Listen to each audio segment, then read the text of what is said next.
Өзге де тақырыптар. Еліміздің бас прокуратурасы кәсіпкерлердің жұмысына кедергі келтіріп отырған мемлекеттік қызметкерлерге аяушылық болмайтынын айтты.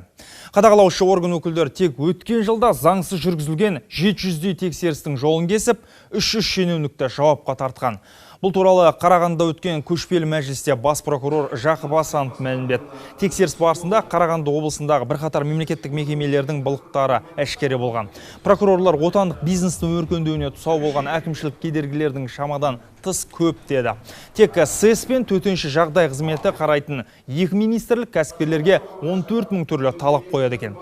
Қадағалаушы орган өкілдері соның 11 мыңы негізсіз екенін дәлелдеді.